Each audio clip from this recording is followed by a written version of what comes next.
آزاد میډیا یوټیوب چینل ته ښه راغلاست. د افغانستان سړو سیمو کې دولتي پوهنتونونه پیل شول.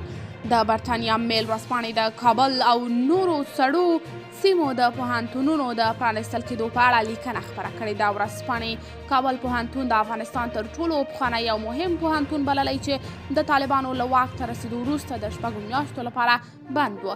د ورځپاڼې له لیکنې سره سم دا پوهنتون د نجونو او هلکانو د بیلولو او د سخت حجاب د رعایتولو په شان د ځینو بندیزونو او محدودیتونو له اجرا وروسته پرانیستل شوی دی. ورځپاڼې د لسګونو نجونو محصلانو عکسونه خپاره کړي چې د پوهنتون دروازو کې په داسې حال کې انتظار ولاړې وي چې طالب ساتونکي د پوهنتون په 3 دروازو کې پیره کوي.